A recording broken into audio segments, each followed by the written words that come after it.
Hi everyone, this is Yabin Say from Evika. ഇന്നത്തെ apple ന്യൂസിൽ കൃത്യം എക്സൈറ്റിംഗ് ആയ ന്യൂസുകൾ ഞാൻ നിങ്ങളായിട്ട് ഷെയർ ചെയ്യുന്നുണ്ട്. ഇതേപോലെ ആപ്പിൾ കോണ്ടന്റ്സ് നിങ്ങൾക്ക് ഇഷ്ടമാണെങ്കിൽ ഇപ്പോൾ തന്നെ നമ്മുടെ ചാനൽ സബ്സ്ക്രൈബ് ചെയ്യുക. എല്ലാ പുതിയ ആപ്പിളിലെ കോണ്ടന്റ്സും അപ്ഡേറ്റ്സും ടിപ്സും ട്രിക്സും എല്ലാം നിങ്ങൾക്ക് കിട്ടും. സോ നിങ്ങൾക്ക് ഇൻസ്റ്റാഗ്രാമിൽ കൂടെ ഫോളോ ചെയ്യാം. ലിങ്ക് ഞാൻ നമ്മുടെ ഡിസ്ക്രിപ്ഷൻ ബോക്സിൽ കൊടുക്കുന്നുണ്ട്. ദിസ് ഇസ് യബിൻ സേവിയ. Welcome back to എവിക്ക.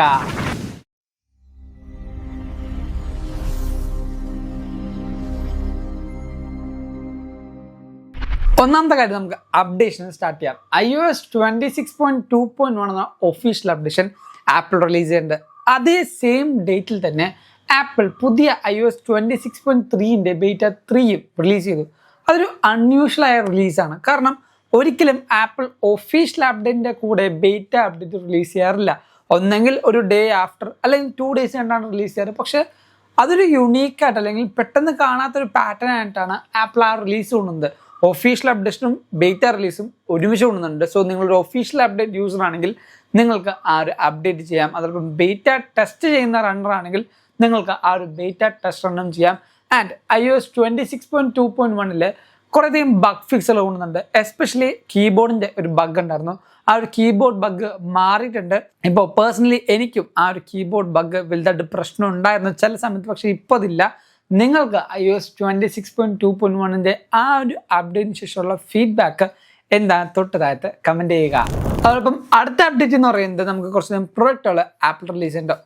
ഒന്നാമത്തത് നമ്മൾ എക്സ്പെക്ട് ചെയ്ത പോലെ തന്നെ എയർടാഗിൻ്റെ second generation Apple finally release ചെയ്യുന്നുണ്ട്. ഈ ഒരു പ്രൊഡക്റ്റ് കുറേയധികം വിമർശനങ്ങൾ ഏറ്റുവാങ്ങിയ ഒരു പ്രൊഡക്റ്റിൻ്റെ രണ്ടാമത്തെ പതിപ്പാണ്. എന്താണ് വിമർശനം? ഒന്നാമത്തത് ഒട്ടും സൗണ്ട് ഉണ്ടായിരുന്നില്ല എന്ന് പറയുന്ന എയർടാഗ് ഫസ്റ്റ് ജനറേഷന് സെക്കൻഡ് ജനറേഷൻ വരുമ്പോൾ ഏകദേശം 50% സൗണ്ട് കൂടുതലാണെന്നാണ് ആപ്പിൾ ക്ലെയിം ചെയ്യുന്നത്. കാരണം അതിൻ്റെ ബോഡിയുടെ ആ ഒരു ഡിസൈനും ബാക്കി കാര്യങ്ങളൊക്കെ ഇൻറ്റേർണൽ കമ്പോണൻസ് ഒക്കെ മാറ്റി കുറച്ചധികം പുതുതാക്കിയുകൊണ്ട് സൗണ്ട് കുറച്ചുകൂടെ ബെറ്റർ ആയിട്ടുണ്ട്. അതോടൊപ്പം ബ്ലൂടൂത്ത് റേഞ്ചും ബാക്കി കണക്ടിവിറ്റിയും ഇമ്പ്രൂവ് ആയിട്ടുണ്ട്. പെയറിങ് കുറച്ചുകൂടെ ഫാസ്റ്റ് ആയിട്ടുണ്ട്. എസ്പെഷ്യലി പ്രിസൈസ് ഫൈൻഡിങ് ആപ്പിൾ വാച്ചിൽ ഇൻഡസ്ട്രി ലീഡിങ് ആയിട്ടുള്ള ആപ്പിൾ വാച്ചിൽ ഫസ്റ്റ് ടൈം കൊണ്ടുവന്നിട്ടുണ്ട്. എന്താണ് ആപ്പിൾ വാച്ച് കൊണ്ട് നമുക്ക് ഈ പറഞ്ഞ ട്രാക്കിങ്ങിൻ്റെ ഉപകാരം എന്ന് വെച്ചാൽ ഞാൻ ചില സിനാരിയോസ് പറയുന്നത് ആ സിനാരിയോസ് നിങ്ങൾ കണക്ട് ചെയ്ത് നോക്കുക. എല്ലാ സിനാരിയോസും അല്ല, ചില സിറ്റുവേഷൻസ് നമ്മുടെ സെല്ലർ ആപ്പിൾ വാച്ച് ഉണ്ടെങ്കിൽ ഭൂരിഭാഗം ആൾക്കാരും ഇപ്പം ഞാനൊക്കെ ഇപ്പോൾ റണ്ണിങ്ങിനോ അല്ലെങ്കിൽ എവിടെയെങ്കിലും ചെറിയൊരു വർക്കൗട്ടിനോ ആണെങ്കിൽ ഫോൺ ചാർജില്ലെങ്കിൽ കുത്തിയിടും, അല്ലെങ്കിൽ ഫോൺ വീട്ടിൽ വെക്കും, എയർപോഡ്സ് കണക്ട് ചെയ്യും. എയർപോഡ്സ് അല്ല, വേറെ ഏത് ബ്ലൂടൂത്ത് വയർലെസ് ഹെഡ്ഫോൺസ് ഞാൻ കണക്ട് ചെയ്താലും ആപ്പിൾ വാച്ചിൽ പെയർ ചെയ്യാം. സോ വയർലെസ്സിൽ നമുക്ക് എല്ലാ കാര്യങ്ങളും ചെയ്യാം. ഇൻ്റർനെറ്റിലുണ്ട് പാട്ട് സ്ട്രീം ചെയ്യാൻ പറ്റും, കോൾ എടുക്കാൻ പറ്റും, എല്ലാ കാര്യം ചെയ്യാം. അപ്പോൾ നമ്മുടെ ടഫിൾ ബാഗിലോ ജിം ബാഗിലോ നമ്മൾ എയർ ടാഗ് ഒക്കെ ഉണ്ടെങ്കിൽ ആ ഒരു എയർ ടാഗ് എല്ലാ കാര്യങ്ങളും ഈസി ആയിട്ട് നമുക്ക് ട്രാക്ക് ചെയ്യാൻ പറ്റും. ആൻഡ് വേറൊരു കാര്യം ആപ്പിൾ ഇപ്പോഴും പറയുന്നു, എയർ ടാഗ് ഒരു പെറ്റിനെ ഫൈൻഡ് ചെയ്യാൻ, അല്ലെങ്കിൽ നമ്മുടെ ഈ പെറ്റ്സിൻ്റെ ഒക്കെ നെയിം കോളറില്ലേ അല്ലെങ്കിൽ ഈ നെക്ക് കോളറില്ലേ, ഈ നെക്ക് കോളറിലൊന്നും ആപ്പിൾ എയർ ടാഗ് ഇടരുത്. ഇത് പെറ്റ്സിനെയും പീപ്പിളിനെയും ട്രാക്ക് ചെയ്യാനല്ല, ഒബ്ജക്ട്സ് ട്രാക്ക് ചെയ്യാനുള്ളതാണെന്ന് ഇപ്പോഴും കറക്റ്റായിട്ട് അടിവരയിട്ട് പറയുന്നുണ്ട്. ആപ്പിളിൻ്റെ ഒഫീഷ്യൽ വെബ്സൈറ്റിൽ പറയുന്നുണ്ട്. പക്ഷെ നമുക്ക് പെറ്റ്സിലൊക്കെ നമ്മൾ ഇട്ട് കൊടുക്കുന്ന ആൾക്കാരുണ്ട്. എന്നാലും ആപ്പിൾ പറയുന്നത് ഇത് പെറ്റ്സിനെയോ പീപ്പിളിനെയോ ഫൈൻഡ് ചെയ്യാനല്ല എന്ന് കറക്റ്റായിട്ട് പറയുന്നുണ്ട്. അടുത്തൊരു പ്രൊഡക്റ്റാണ് യൂണിറ്റി ബാൻഡിൻ്റെ ഒരു ആപ്പിൾ വാച്ച് ആപ്പിൾ റിലീസ് ചെയ്യുന്നുണ്ട്. യൂണിറ്റി ബ്ലാക്ക് അല്ലെങ്കിൽ ബ്ലാക്ക് യൂണിറ്റിയുടെ എന്ന് പറയുമ്പോൾ പുറത്തുള്ള ബ്ലാക്സിന് വേണ്ടി സപ്പോർട്ട് ചെയ്യാനൊക്കെ വേണ്ടിയാണ് ഈ ഒരു ബാൻഡ് ആപ്പിൾ റിലീസ് ചെയ്യുന്നത്. പക്ഷേ ഇവിടെ ആപ്പിൾ റിലീസ് ചെയ്യാത്ത രണ്ട് കാര്യങ്ങൾ. ഒന്ന്, പുതിയ വാച്ച് ഫേസ് ആപ്പിൾ റിലീസ് ചെയ്യാറില്ല.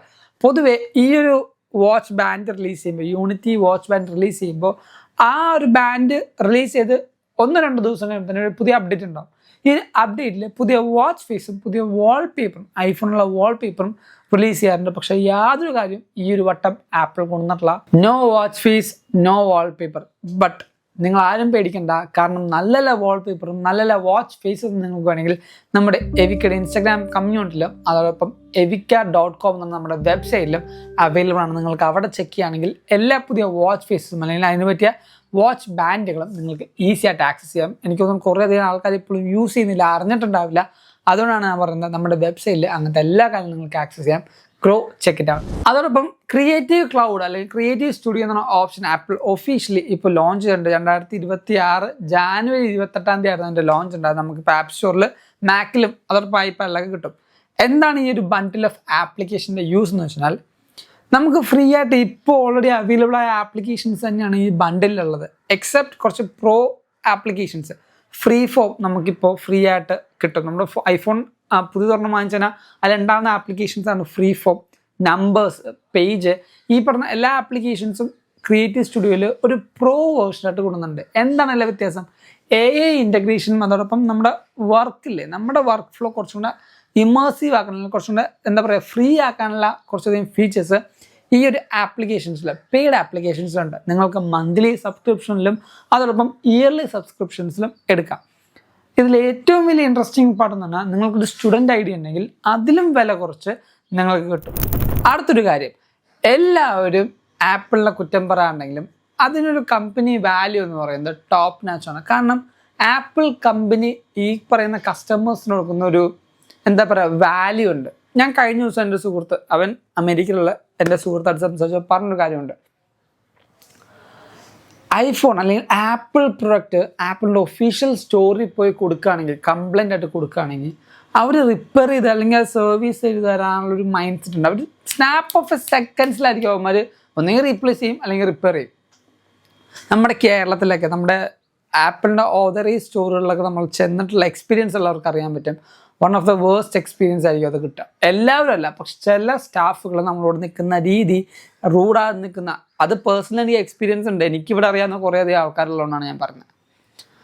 പല കമ്പനീസ് ഉണ്ട്, ആ കമ്പനീസിൻ്റെ പേര് പറയുമ്പോൾ അവർക്കതൊരു ബുദ്ധിമുട്ടാവില്ല എന്ന് വെച്ചിട്ട് ഞാൻ പറയാത്തത്. പക്ഷേ ആപ്പിളിലെ ഓതറൈസ്ഡ് ആയിട്ടുള്ള പല ഷോറൂംസിലും സർവീസ് സെൻറ്ററിൽ, ഷോറൂം പിന്നെയും ഓക്കെ, സർവീസ് സെൻറ്ററിൽ നമ്മുടെ അടുത്ത് നിൽക്കുന്ന രീതി ഭയങ്കര വേസ്റ്റാണ്. പക്ഷേ ഒഫീഷ്യൽ ആപ്പിൾ സ്റ്റോറിൽ അങ്ങനെയല്ല. അതേപോലെ തന്നെ ആപ്പിൾ യൂസേഴ്സിന് ആപ്പിൾ കൊടുക്കുന്ന ഒരു എന്താ പറയുക വാല്യൂ ഉണ്ട്, ഒരു കോർ വാല്യൂ. അത് കഴിഞ്ഞ അപ്ഡേറ്റിൽ നമുക്ക് മനസ്സിലാവും. iOS 26.2.1 എന്ന അപ്ഡേഷൻ റിലീസ് ചെയ്തപ്പോൾ അത് പുതിയ ജനറേഷൻ ഡിവൈസുകൾക്ക് മാത്രമല്ല ആ അപ്ഡേറ്റ് കൊണ്ടുവന്നത്. അതിൻ്റെ കൂടാതെ തന്നെ iOS 12 എന്ന് പറഞ്ഞ പുതിയ അപ്ഡേഷൻ കൊണ്ടുവന്നു. iOS 12 ഒന്ന് ഓർത്ത് വെക്കുക, iPhone 5s 6 എന്ന് പറഞ്ഞ മോഡലിൽ റൺ ചെയ്യുന്ന, ഐഫോണിൽ ബേസിക് ആയിട്ട് വർക്ക് ചെയ്യുന്ന ഫേസ് ടൈം, iMessage എന്നീ പറഞ്ഞ ആപ്ലിക്കേഷൻസിൻ്റെ യൂസേജ് എക്സ്റ്റെൻഡ് ചെയ്യാനും അതോടൊപ്പം ഡിവൈസിന് ഒരു ലൈഫ് ടൈം സർട്ടിഫിക്കറ്റ് ഉണ്ടാവും. അതായത് ഇത്രയാണ് അതിൻ്റെ ലൈഫ് സ്പാൻ സർട്ടിഫിക്കറ്റ്, ഇത്ര കാലം കഴിഞ്ഞാൽ അത് എന്താ പറയുക ഓഫ് ആവും, അല്ലെങ്കിൽ ഇത്ര കാലം കഴിഞ്ഞാൽ അതിൻ്റെ ആ ഫോണിൻ്റെ യൂസും പോകും എന്നിങ്ങനെ കാര്യങ്ങൾ പറയാനാണ് ഒരു സർട്ടിഫിക്കറ്റ് ഉണ്ടാവും. ആ സർട്ടിഫിക്കറ്റും അവർ എക്സ്റ്റെൻഡ് ചെയ്തിട്ടുണ്ട്. 2027 വരെ, അവസാനം വരെയും ഈ പറഞ്ഞ മോഡൽസ് റൺ ചെയ്യും. ഓൾറെഡി അവരൊരു എന്താ പറയുക യൂണീക്ക് പീസായിട്ട് ഈ പറഞ്ഞ ഡിവൈസുകളൊക്കെ മാറ്റി കഴിഞ്ഞു. അന്നാലും ഒന്ന് ആലോചിച്ച് നോക്കുക, ഇപ്പം മനസ്സിലായോ എന്തുകൊണ്ടാണ് ആപ്പിൾ എന്നുള്ള കമ്പനിക്ക് ഒരു വാല്യൂ ഉള്ളത്. അതോടൊപ്പം നമ്മുടെ നാട്ടിലുള്ള ആൾക്കാർക്ക് ഡിസ്പ്ലേ ഇഷ്യൂ, ഡിസ്പ്ലേയിൽ പച്ചവര, കറുത്തവര, നീലവര, യെല്ലോ വര, പിങ്ക് വര എന്നൊക്കെ പറ്റില്ലേ, അത് ഇന്ത്യയിൽ മാത്രമേ ഉള്ളൂ കേട്ടോ. പുറത്തുള്ള ആൾക്കാർക്കൊക്കെ ഈ പറഞ്ഞ ഒരു പ്രശ്നമില്ല. ഈവൻ ദോ ഇന്ത്യയിലാണ് മാനുഫാക്ചറിങ് നടക്കുന്നതെങ്കിൽ പോലും ഇന്ത്യൻ യൂസേഴ്സിനല്ലാതെ പുറത്തുള്ള, ഇപ്പോൾ GCC വരെ പിന്നെയും പോവാം, പക്ഷേ US, യൂറോപ്പ് ആ ഒരു ഏരിയയിലൊന്നും ഈ പറഞ്ഞ ഡിസ്പ്ലേ ഇഷ്യൂ ഇത്രയും ഭയങ്കര ഭീകരമായിട്ടില്ല. ഇതൊക്കെ പേഴ്സണലി ഞാൻ എൻ്റെ ഫ്രണ്ട്സായിട്ട് സംസാരിച്ച് അവിടുത്തെ ആൾക്കാരായിട്ട് നമ്മൾ കോർഡിനേറ്റ് ചെയ്ത് നമ്മൾ കമ്മ്യൂണിക്കേറ്റ് ചെയ്യുമ്പോൾ മനസ്സിലാവുന്നതാ. US-ലൊന്നും ഈ ഒരു പ്രശ്നമില്ല. ഉണ്ടെങ്കിൽ പോലും 100-ൽ 1-2 ആൾക്കാർക്കുള്ളൂ. ഇവിടെയോ 100-ൽ 96 പേർക്കും 95 പേർക്കും ഈ പറഞ്ഞ ഡിസ്പ്ലേ ഇഷ്യൂസ് ഉണ്ടാവും. പേഴ്സണലി ഞാനും അപ്ഡേറ്റ് ചെയ്യുമ്പോൾ, അത് OTA അല്ല ഞാൻ പറഞ്ഞത്, iTunes വഴി അപ്ഡേറ്റ് ചെയ്യുമ്പോൾ അയ്യോ ഡിസ്പ്ലേ പോകുമോ എന്നുള്ള പേടി എനിക്കുള്ളതുകൊണ്ടാണ് എല്ലാ വീഡിയോസും ഞാൻ പറയാറുണ്ട്. അപ്ഡേഷൻ വീഡിയോസിൽ നിങ്ങൾ അപ്ഡേറ്റ് ചെയ്യുന്നതിന് മുമ്പ് ഫോൺ ഫുള്ള് വീഡിയോ എടുത്ത് വെക്കുക. അല്ലെങ്കിൽ എന്തെങ്കിലും പ്രശ്നം ഉണ്ടെങ്കിൽ ഇവിടുത്തെ ഓതറൈസ് സർവീസ് സെൻ്ററിലെ ആൾക്കാർ അത് സമ്മതിക്കില്ല. ഒഫീഷ്യൽ അപ്ഡേറ്റോ അല്ലെങ്കിൽ ഒഫീഷ്യൽ സ്റ്റോഴ്സ് ഒക്കെ ആണെങ്കിൽ നമുക്ക് പിന്നെയും പറയുമ്പോൾ അവർ ചെക്ക് ചെയ്യുമ്പോൾ കംപ്ലൈൻ്റ് ഒന്നും ഇല്ല എന്ന് പറഞ്ഞാൽ അവർ അതിന് വേണ്ടിയുള്ള സ്റ്റെപ്സ് എടുത്ത് തരും, നെസസറി സ്റ്റെപ്സ്. പക്ഷേ ഇവിടെ ഓതറൈസ്ഡ് ആണ്, ആ ഒരു കാര്യം നമുക്ക് ഭയങ്കര ബുദ്ധിമുട്ടാണ്. അതുകൊണ്ടാണ് ഞാൻ പറയുന്നത് ആപ്പിൾ എന്ന് പറഞ്ഞ കമ്പനി ഞാൻ ഇത്രമാത്രം ഇഷ്ടപ്പെടാനും വാല്യൂ ചെയ്യാനുള്ള കാര്യം ആ ഒരു കോർ വാല്യൂ തന്നെയാണ്. ഇപ്പോൾ സാംസങ്ങും ഗൂഗിളൊക്കെ 7 കൊല്ലം 15 കൊല്ലം 13 കൊല്ലമൊക്കെ കൊടുക്കുന്നുണ്ട്. ഇതിപ്പോൾ എത്ര കൊല്ലമായി? iPhone 5s 6 ഇറങ്ങിയ ഡിവൈസുകൾക്ക് ഇപ്പോഴും അപ്ഡേറ്റ് കൊടുക്കുന്നുണ്ടെങ്കിൽ ഒന്ന് ആലോചിച്ച് നോക്ക്. സോ അത് വ്യത്യാസം തന്നെയാണ്. പൊങ്കാലിടാനും അതോടൊപ്പം നിങ്ങൾ കുറ്റം പറയുമ്പോൾ നോക്കുക, ഇതേപോലെ വേറെ കുറേ കോർ വാല്യൂസ് ആപ്പിൾ ഇപ്പോഴും കീപ്പ് ചെയ്യുന്നുണ്ട്. ഈ ഒരു വീഡിയോയിൽ ഞാൻ കുറേ അധികം കാര്യങ്ങൾ സംസാരിച്ചിട്ടുണ്ട്, നിങ്ങൾക്കത് മനസ്സിലായെന്ന് വിശ്വസിക്കുന്നു. അതോടൊപ്പം ഇതേപോലെ റെഗുലറായിട്ട് ആപ്പിൾ കോണ്ടൻസ് ബാക്കി കാര്യങ്ങൾ വേണമെങ്കിൽ ഇപ്പം തന്നെ നമ്മുടെ ചാനൽ സബ്സ്ക്രൈബ് ചെയ്യുക. നമ്മുടെ ഈ ഒരു ചാനൽ ഈ ഒരു കൊല്ലം 1 മില്യൺ സബ്സ്ക്രൈബേഴ്സ് എന്തായാലും ആക്കണം. കാരണം അത്രമാത്രം മലയാളികൾ ഐഫോൺ യൂസ് ചെയ്യുന്നുണ്ട്, ആപ്പിൾ പ്രൊഡക്റ്റ് യൂസ് ചെയ്യുന്നുണ്ട്. നിങ്ങൾ അവർക്ക് ഷെയർ ചെയ്ത് കൊടുക്കണമെങ്കിൽ അവർക്കും ഇതൊരു പുതിയ അറിവായിരിക്കും, എനിക്കും ഒരു വലിയ കാര്യമായിരിക്കും. സോ എന്തായാലും സബ്സ്ക്രൈബ് ചെയ്യുക. ഇൻസ്റ്റാഗ്രാമിൽ കൂടെയും ഫോളോ ചെയ്യുകയാണെങ്കിൽ നിങ്ങൾക്ക് അടിപൊളിയായ കാര്യങ്ങൾ അവിടെ അറിയാൻ പറ്റും. And thank you so much for watching this all video. This is Vibin Xavier signing from Evica.